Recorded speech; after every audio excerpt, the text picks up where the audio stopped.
नमस्कार। सभी लोग का रसगुल्ला केमिस्ट्री क्लासेस में सभी लोग का स्वागत है। जैसा कि हम लोग आज बात करेंगे कि कोई भी केमिस्ट्री में एलिमेंट्स जो है वह इलेक्ट्रॉन, प्रोटॉन और न्यूट्रॉन से बना हुआ रहता है। तो हम लोग किस एलिमेंट्स में कितना इलेक्ट्रॉन है, किस एलिमेंट में कितना प्रोटॉन है, किस एलिमेंट में कितना न्यूट्रॉन है, यह निकालने का हम लोग सीखेंगे। तो आइए हम लोग जुड़ते हैं। तो ध्यान दीजिए, कोई भी एलिमेंट है, मान लीजिए एग्जांपल देते हैं, कोई भी एलिमेंट एक्स हम लिखते हैं, एक्स यहाँ जो होता है वो जेड होता है, यहाँ जो होता है ए होता है, या इसी के मेथड से या हम लोग एक्स जेड और यहाँ ए लिख सकते हैं। कहने का मतलब जेड जो होता है वह एटॉमिक नंबर होता है, एटॉमिक नंबर होता है, और ए जो होता है एटॉमिक वेट होता है। आप समझने का प्रयास करेंगे।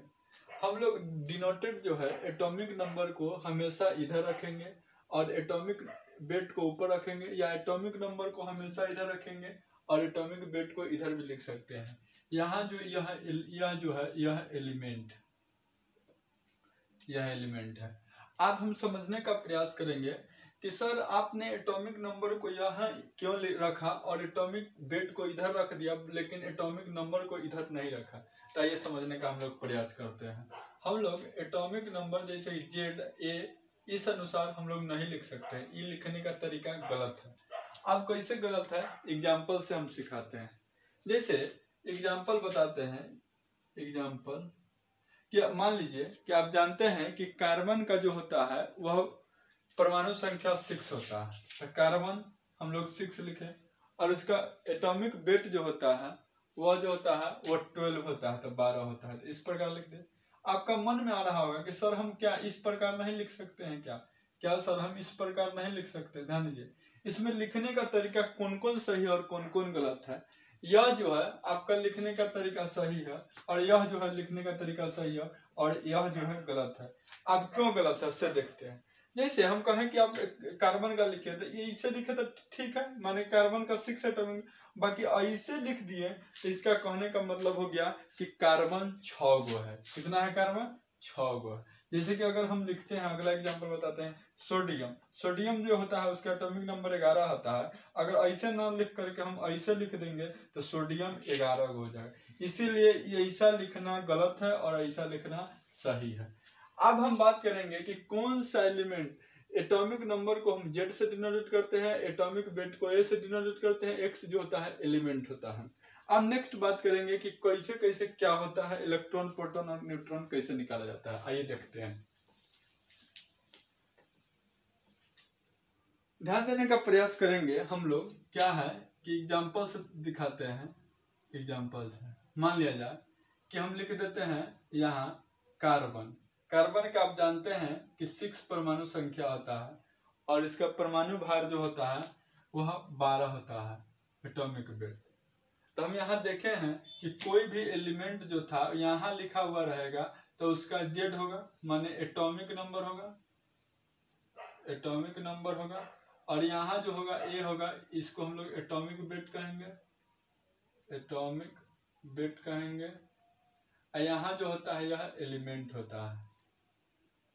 आप समझने का प्रयास कीजिए कि अगर हम यहाँ कार्बन 6 लिखे तो हम क्या यहाँ लिख सकते हैं कि जेड जो है परमाणु संख्या है वह 6 होता है, क्योंकि यहाँ कार्बन की कितना है परमाणु संख्या 6 था, जेड जो होता है परमाणु संख्या। क्या हम लोग यहाँ a = 12 लिख सकते हैं। आपको मालूम होगा कि जितना, अगर इसमें क्वेश्चन पूछेगा कि इसमें इलेक्ट्रॉन कितना है और प्रोटॉन कितना है और न्यूट्रॉन कितना है, यह निकालना हमारे लिए बहुत ही जरूरी है। तो आप जानते हैं कि कोई भी न्यूक्लियस होता है जिसमें जो होता है प्रोटॉन और न्यूट्रॉन पाया जाता है। इलेक्ट्रॉन जो होता है इसका आउटर मोस्ट ऑर्बिट पर पाया जाता है। इस पर ई जो होता है ये पॉजिटिव चार्ज होता है, इलेक्ट्रॉन नेगेटिव चार्ज होता है, और न्यूट्रॉन चार्जलेस होता है। न्यूट्रॉन जो होता है कोई चार्ज नहीं होता, चार्जलेस होता है। अब हम समझने का प्रयास करेंगे कि बताइए कि इलेक्ट्रॉन, प्रोटॉन और न्यूट्रॉन हम इस एलिमेंट्स में कैसे निकालेंगे। तो एटॉमिक नंबर हम लोग कहते हैं, atomic number atomic number, the total number of proton present in nucleus are called atomic number. माने इस न्यूक्लियस में जितना नंबर ऑफ प्रोटॉन होगा उसी को हम लोग कहेंगे atomic number. It is denoted by, atomic number को it is denoted by Z. इसको हम लोग कैपिटल जेड से डिनोट करते हैं।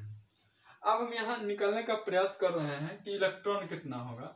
तो एग्जांपल के अनुसार देख रहे हैं कि अगर हम कार्बन 6 लिख रहे हैं, इसका 12 एटॉमिक वेट होता है और 6 कार्बन, तो यहाँ हम A = लिखते हैं 12 और Z = लिखते हैं 6, क्योंकि एटॉमिक नंबर 6 है।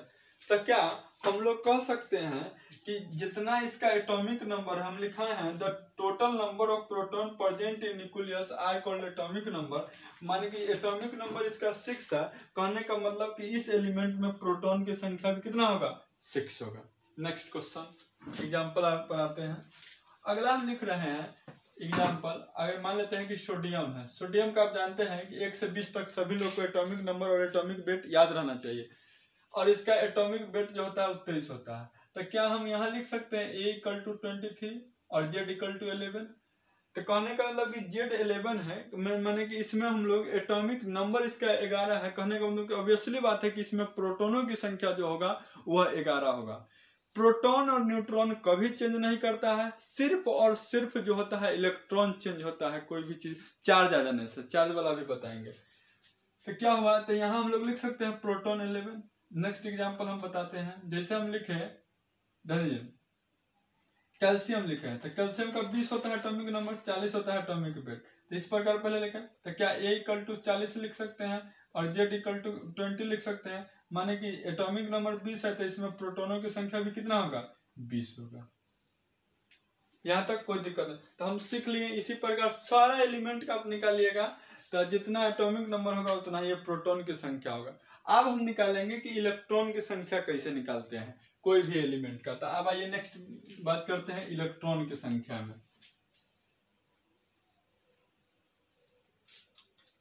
देखिए, इलेक्ट्रॉन जो होता है वह आउटर मोस्ट ऑर्बिट में पाया जाता है, और न्यूट्रॉन जो है और प्रोटॉन न्यूक्लियस में पाया जाता है।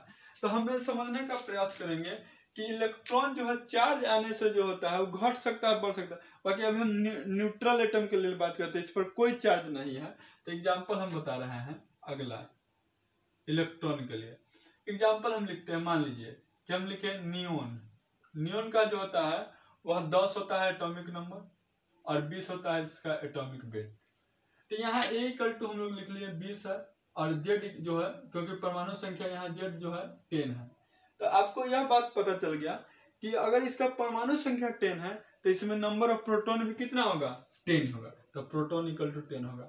अब हम समझेंगे जब कोई चार्ज नहीं होता है, जब कोई एलिमेंट पर जब कोई चार्ज नहीं होगा, तो प्रोटॉन की संख्या उसी के इलेक्ट्रॉन की संख्या के बराबर होता है। तो क्या हम लोग लिख सकते हैं कि प्रोटॉन की संख्या बराबर इलेक्ट्रॉन की संख्या जब कोई चार्ज नहीं है, जब कोई चार्ज नहीं है प्रेजेंट। चार्ज आने से घट बढ़ सकता है, नहीं है प्रेजेंट। तो अब यहाँ जो हो जाएगा इलेक्ट्रॉन की संख्या कितना हो जाएगा, 10 हो जाएगा, क्योंकि यहाँ प्रोटॉन की संख्या कितना था, 10 था, तो इलेक्ट्रॉन की संख्या भी कितना गया, 10 गया। अगला एग्जांपल बताते हैं। अगर हम लिखते हैं एल्यूमिनियम, तो एल्यूमिनियम का 13 होता है और 27 होता है इसका एटॉमिक वेट। तो हम पहले सजाएंगे, ये जो होता है वह 27 हो जाएगा क्योंकि एटॉमिक वेट है, और जेड जो होता है वह कितना होता है, 13 हो जाएगा। तो कहने का मतलब कि इसमें प्रोटॉन की संख्या भी 13 रहा होगा, तभी इसका एटॉमिक नंबर 13 आया। तो प्रोटॉन की संख्या 13 आ गया। अब इस पर कोई चार्ज नहीं है, तो हम लोग जानते हैं कि कोई चार्ज नहीं होता है तो प्रोटॉन की संख्या बराबर इलेक्ट्रॉन की संख्या होता है। तो इलेक्ट्रॉन भी कितना हो गया, 13 हो गया। नेक्स्ट एग्जांपल बताते हैं। अगला एग्जांपल बुआ जी आप समझने का प्रयास कीजिए। अगर हम लिखते हैं मान लेते हैं कि सिलिकॉन, सिलिकॉन जो होता है वह 14 होता है, इसका जो होता है 28 होता है। तो हम पहले लिखेंगे, पहले सजाएंगे, अरेंज करना बहुत जरूरी है क्योंकि आप पहले सीख रहे हैं। A इक्वल टू जो होता है वो 28 हो जाएगा, Z इक्वल टू जो हो जाएगा वो 14 हो जाएगा। और इसमें प्रोटॉन की संख्या भी कितना रहा होगा, जब कोई चार्ज नहीं है तो प्रोटॉन की संख्या जो रहा होगा आपको 14 रहा होगा। तब इलेक्ट्रॉन की संख्या भी क्या हो जाएगा, 14 हो जाएगा, क्योंकि चार्ज भी नहीं है तो 14 हो जाएगा। अगला एग्जाम्पल हम बतलाते हैं, जैसे हम लिखते हैं बोरोन। बोरोन का एटॉमिक नंबर जो होता है वो 5 होता है और 11 जो होता है इसका एटॉमिक वेट होता है। तो ए जो होगा वो कितना हो जाएगा, 11 हो जाएगा। जेड जो हो जाएगा वो 5 हो जाएगा। अब अगर प्रोटॉन, अगर ये 11 इसलिए होगा कि एटॉमिक वेट हो गया, 5 इसलिए होगा कि एटॉमिक नंबर, तो इसमें प्रोटॉन की संख्या भी 5 होगा। बाकी जितना कोई चार्ज नहीं है तो इलेक्ट्रॉन की संख्या भी कितना हो जाएगा, 5 हो जाएगा। नेक्स्ट एग्जाम्पल समझिए, एग्जाम्पल जानना भी बहुत जरूरी है, यह बेसिक बात है। इस सब आने पर इलेक्ट्रॉन अगर कोई दे देगा कि 10 ग्राम वाटर, उसमें बताइए कि टोटल नंबर ऑफ इलेक्ट्रॉन कितना होगा, बहुत आगे दिक्कत होगा अगर ये सब नहीं आता है। ये आना बहुत ही जरूरी है। तब क्या होगा कि अगला एग्जांपल हम देते हैं कि मान लीजिए कि फास्फोरस है, तो फास्फोरस का 15 होता है, इसका 31 होता है एटॉमिक वेट। तो ए इक्वल टू जो हो जाएगा वह 31 होगा, जेड इक्वल टू जो हो जाएगा 15 हो जाएगा। माने प्रोटॉन की संख्या भी इसमें 15 होगा क्योंकि परमाणु संख्या इसका 15 है। तो जितना चार्ज नहीं है तो उतना ही इलेक्ट्रॉन भी होगा। अगला एग्जाम्पल, अगर हम पोटेशियम लिखते हैं, पोटेशियम का जो होता है 19 होता है और इसका 40 जो होता है 39 जो होता है इसका एटॉमिक वेट होता है।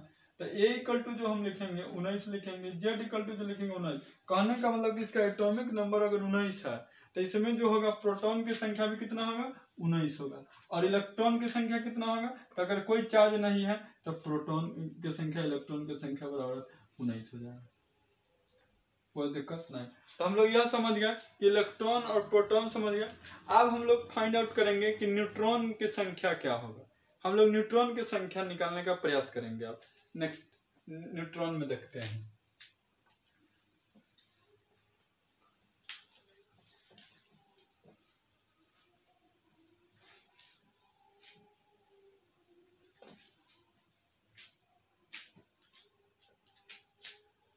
अगला समझने का प्रयास कीजिए, न्यूट्रॉन के निकालने के लिए क्या करना होगा हमको कि अगर कोई एग्जाम्पल है, एक्स एलिमेंट है, न्यूट्रॉन के निकालना है, एक्स एलिमेंट है, तो ई जेड जो होता है यह एटॉमिक नंबर होता है, एटॉमिक नंबर होता है। और ए जो होता है यह एटॉमिक वेट होता है, एटॉमिक वेट होता है। ये जो होता है ई एक्स जो होता है यह एलिमेंट को डिनोटेट करता है। आइए आप समझने का प्रयास कीजिए। हम लोग ये जो है एटॉमिक वेट, एटॉमिक नंबर, अगर हमको प्रोटॉन की संख्या निकालना है तो क्या करेंगे, एग्जाम्पल से हम समझने का प्रयास करते हैं। जैसे देखिए, अगर हम लेते हैं कि सी, तो सी कार्बन होता है तो 6 होता है, इसका 12 होता है। तो यहाँ जो मेरा ए जो आएगा वह 12 आएगा और जेड जो आएगा वह 6 आएगा। तो कहने का मतलब कि इसमें प्रोटॉन की भी संख्या कितना होगा, 6 होगा, क्योंकि परमाणु संख्या के बराबर ही प्रोटॉन की संख्या होता है। तो कहने का इस पर कोई चार्ज नहीं है तो इलेक्ट्रॉन की संख्या भी यहाँ कितना हो जाएगा, 6 हो जाएगा। अब हमको न्यूट्रॉन की संख्या निकालना है, तो न्यूट्रॉन को n से डिनोट किया जाता है।